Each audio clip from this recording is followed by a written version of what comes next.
Chapter 15 February 1961, Qinghai-Tibet Plateau. The following week, Zoe was released from the hospital and sent to a warehouse building not far away from the control center. There she was supposed to learn from the workers and reform her political thoughts while awaiting the party's final verdict. Each day felt like never-ending torment. In her isolation, the shadow of Major Liu haunted her everywhere, every minute of the day. She thought she heard people gossiping behind her back, plotting new ways to destroy her, and she sank even deeper into despondency. Her limited food allowance was cut down further because of her suspicious political background, merely enough to hold her together for the day. Her appetite dwindled, until her already slight frame shriveled to skeletal proportions. The other two suspected spies, she heard, had taken their own lives. Yet somehow, her inner resolve remained strong despite her fragile body. She stayed at the building site as late as possible, because only when she was working did her shattered nerves find relief. At 5 o'clock, the last rays of sunset streamed across the unforgiving landscape. Autumn on the Qinghai-Tibet Plateau was harsh, the wild wind whistling and cold, cutting sharp as glass into exposed skin. Zoe was mixing mortar when a touch on her back interrupted her labor. The warehouse manager jerked his thumb over his shoulder. "Commissar Chu wants to see you right away," he said. "There's a jeep waiting for you." "Why?" she asked. The warehouse manager was usually reasonable, not as much of a bully as some of the supervisors. But even now, as he shook his head silently, a spark of callous curiosity gleamed in his eyes. Fear rising in her belly, Zoe climbed into the jeep. The driver said nothing as they bounced over the rough road towards the general's tower.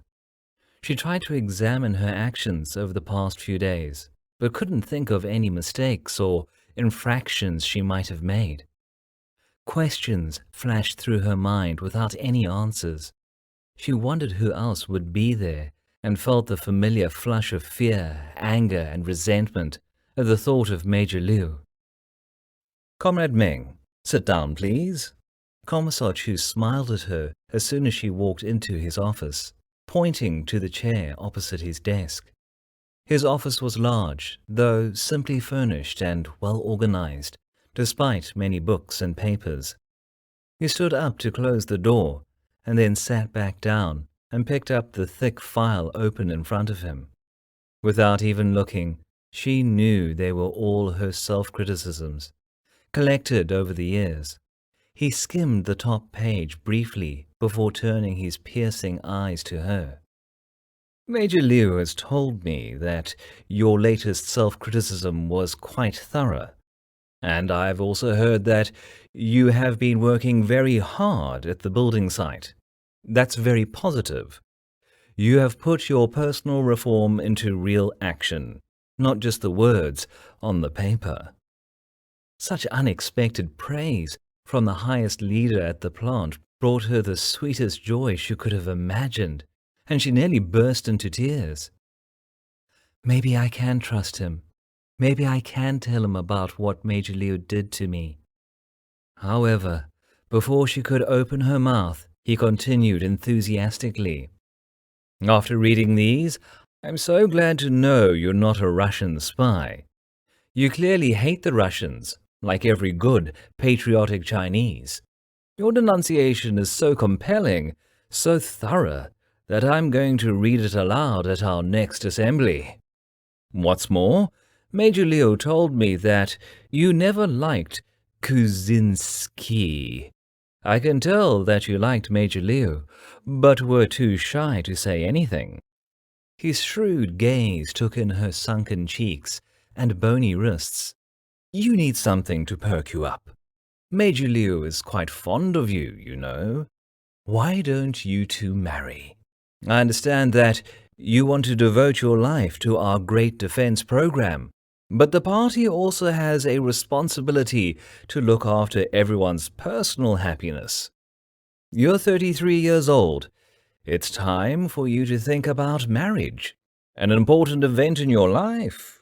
Major Liu is 53 and still single. The two of you, the designer of the nuclear bomb and the guardian of the nuclear bomb, joined together will guarantee the success of our national defense. He took a break for a sip of tea, watching her reaction. The mere suggestion made her shudder. She would rather die than marry Major Liu, the man who had shamed her and destroyed her dignity. Major Liu is a liar. Major Liu is a rapist. She wanted to scream the words, but her voice failed her. No tears, no noise. She shook her head in resignation, gripping the hard wooden seat to keep herself upright. Her body felt heavy and cold, a lifeless lump, mere putty in the hands of the party. Commissar Chu took her silence to be mere surprise at the proposal. In his mind, she was a scientist, only interested in her research. He didn't seem to think her capable of deep emotion. To tell you the truth, the Central Military Commission has inquired about your case. They're waiting for our report. We don't want to rush into a decision. Our initial thought was simply to send you to a labor camp. But we'd like to give you the chance to redeem yourself. We want to see the final result of your ideology reform before submitting our verdict. Personally, I think you have made huge progress. But, Comrade Meng, he tapped his finger on the desk for emphasis. At the end of the day, people judge you by your actions. Marrying Major Liu, a true and loyal communist soldier, will be a positive action to demonstrate that you are truly devoted to the Chinese Communist Party, that you are not a Russian revisionist. Then we can trust you, maybe even put you back on the research team. You are one of our key scientists, you know. You are important in our progress toward making the bomb. I have no doubt that you're a very patriotic person. I believe that's why you chose to come back to the motherland, so you could contribute to the new China. And China needs you, both your knowledge and your love. You're still young, and you can do much for the protection of this country. Individual needs must be secondary to the country's needs. The party trusts you, Comrade Meng. I trust that you will rise to the challenge. I would rather have no trust than call a monster my husband. No, she protested. Her voice was so weak that Commissar Chu didn't hear her at all. He believed that she was too shy to accept the marriage loudly, so he was rather proud of his successful persuasion. Wonderful, wonderful. I knew you would make a wise choice. You're not really a traitor. You were just momentarily confused and used by a Russian spy. You're cleared now. Zoe could not believe what she had just heard. She had mentally prepared herself to live and work like a robot at this facility for another 2 years at least. She might die in this remote place before completing her self-criticism, and her parents might never know of her death. Now, how could her fate change so dramatically? It had to be a dream. For a while, she looked at him in doubt. Get your belongings ready tonight, and tomorrow morning at 9 o'clock, I will get a car to pick you up and take you back to the control center. Commissar Chu's clear instructions seemed like a promising key opening her cage door, but she didn't know if she should fly out of the cage or stay and die inside. Eyes fixed on the hands knotted in her lap, Zoe considered her options. She knew whatever choice she made, she had no hope of finding meaning in her life. If she was going to be forced to continue living like a robot, there was no difference in working at a warehouse or in the nuclear bomb research center. However, going back to the research center might at least give her the chance to say goodbye to Mama and Baba. Closing her eyes, she nodded once, slowly. Commissar Chu clapped his hands, a huge smile spreading across his face. He jumped up from his chair and patted Zoe's shoulder enthusiastically. I'm sure your marriage will be happy and successful. We will throw a big party for the two of you. His enthusiasm only dragged her down further. First, she'd lost John, then Igor, and now any chance of happiness for the rest of her life. She longed for the peace of her small room. All she wanted was to shut the door, crawl into bed, and sleep for days, years, maybe even forever. Commissar Chu jiggled her arm with his large and jovial hand as he walked her toward the door. You've had a long day, and you look tired. Go back and have a good rest now. I'll tell Major Liu. He'll be so excited. The dramatic shift in her life made her head spin. Within days, Zoe was back in charge of the testing control center. People were friendly to her again, congratulating her on her upcoming marriage to Major Liu. One of the dining halls was turned into a revolutionary wedding venue for the occasion, decorated with bouquets of red paper flowers and fluttering red ribbons and flags. She had not seen Major Liu in more than 2 weeks, not since that terrible morning in his office once she accepted the marriage proposal. Chinese tradition dictated that the unmarried couple should not see each other before the wedding, and she was glad not to have to face him. She tried not to imagine how horrible life would be, living with someone she hated. She left work early that Saturday to finish her packing. That night, she and Major Liu would move into the big tent specifically assigned to married couples. Compared to the other tents, which all housed at least 6 people, it was luxurious. With a wink and a smirk, Big Sister had told her about the red silk bed linens.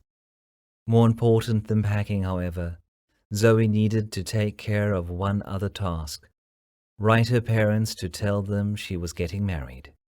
She was sure they would be disappointed, that he was only a rough peasant soldier and not an educated intellectual, but she was ashamed to explain why she was marrying Major Liu instead of Igor. Still, she must show her respect by at least letting them know before the wedding. She sat down at the crude table, determined to complete the letter no matter how many drafts she had to write, or how long it took. The pen trembled just a bit in her hand as she started writing. Dear Baba and Mama, how are you? Sorry for not writing to you for so many months. How is your back recovering from the accident, Dad? You shouldn't ride your bike anymore or carry anything heavy. I hope you're keeping up with your therapy to make sure you recover fully. Sorry I could not visit you at the time, and please forgive me not being able to give you any help. Mama, please make sure you're keeping yourself warm. I know how the cold affects your lungs. I have been knitting a sweater for you, bit by bit, over the last 2 years. The body part is finished now. I'm afraid I'm not very good at it, but I hope I can give it to you next winter when I come to visit. I'm going to apply soon. Did Grandpa's ashes get buried? I will always remember our trips to the park. He used to buy me sweets and read me stories. He was such a kind man, and I hope he has found peace at last. The Russians leaving caused a big interruption to our research, but we are back up to full speed now. I hate the Russian revisionists. They bully us and think we will shrivel and die without their support. But I know we will achieve our goal and make our motherland undefeatable. We will catch up to and even surpass them. Igor has returned to Russia with the rest of their scientists. He didn't have a choice. I'm sure you understand. Their leaving has made us, as individuals and as a country, rethink our future. No matter how well we have planned our lives, our personal fate must be determined by our country's needs." Her pen wavered. She wanted to write, "So I have to marry Major Liu, even though I hate him." Staring at her parents' photo next to her bed, tears welled up in her eyes. She had to let them down, and with that thought, all the pain, bitterness, distress, and melancholy rose up in her again. The mail censor office would never allow any mention of the torment she'd experienced after Igor left, as that would constitute a leak of national secrets. The less she talked about herself, the less worry and disappointment her parents would feel. Swiping at the tears, she continued, "Baba, Mama, tonight I will marry Major Liu, who is in charge of security here. Please forgive me for not introducing him to you before now and for not having the wedding in Beijing. I'm really sorry. I'm just too busy to leave here. And anyway, it will be a very simple wedding organized by the party. Please don't think I don't respect you anymore. You are and will always be close to my heart. From before I can remember, I knew I wanted to be like you, with a flourishing career and a happy family. But I'm just not as good as you. And I know that I have let you down in many ways. Please forgive your daughter for her shortcomings. I hope they will let me visit you during the next spring festival. I really miss you. Mama's cooking, Baba's laughter, and our conversations at the dining table. In the meantime, please look after yourselves. With respect and love, your daughter Zhu Yi." She read through the letter once more before putting it into an envelope, a little surprised at how relieved she felt at finally having told her parents. Satisfied that she'd done the best she could, she pulled her battered suitcase out from under the bunk bed. Before packing her few belongings, she sat down, running her hand over the scarred leather, reminiscing. She had bought the suitcase when she and John went to New York one summer break. It was worn and scuffed now after so many years. She put it on her lap and laid her cheek against it, thinking of those happy days in America and the way John had laughed at her indecision over the purchase of this suitcase. She gently wiped the dust from the top and opened the suitcase. It was empty, except for a wooden box in the bottom. Though she was alone, she gave a quick, nervous glance around the room before opening it. With delicate fingers, she unwrapped the silk handkerchief to find John's engagement ring. She slid the ring onto her finger. It was still perfect, the garnet bright as fire, but her hands were rough and calloused now. After almost 2 months of hard labor at the building site, they no longer suited such a beautiful adornment. She sighed and took the ring off, but her thoughts stayed on John, wondering where he was. It had been over a decade since she'd come back to China. He must have changed. Perhaps he'd married a nice woman and had a lovely family. She didn't blame him, only herself. He was a handsome man, intelligent, capable of passion, and daring, but with strong moral discipline. Any woman would be lucky to marry him, and would surely cherish her life with him. Only a foolish, naive woman like herself would let him go. At first, Zoe had chided herself frequently for her foolishness, but over time, she had accepted the darkness fate dealt her. However, tonight she was racked by grief and self-blame again. The regret weighed heavily upon her.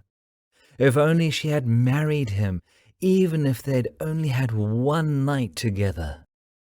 Zoe looked at the ring that lay on the table beside her. She spoke aloud, as if John were there to hear it. "My darling fiancé, I will marry you now, before I become another man's wife tonight. Please forgive me for holding this ceremony so late. Pouring 2 glasses of water, she moved the engagement ring next to the glass across from her. Then she folded a piece of paper into a flower and put it in the center of the table. She picked up her glass and toasted him. "Dearest John, here's to celebrating our eternal love." Draining both glasses, she slid the ring onto her finger one last time. "I swear to you, in front of my parents, I am your wife now." She looked at their faces, smiling kindly at her from the photo, and continued, "I've never stopped loving you, my darling husband. Please forgive me for not being able to fulfill a wife's duty. Please forgive me for all the pain I have surely caused you, all the damage I have done to your life. I pray every day that you will find your own happiness. But know that I am always yours, no matter where you are."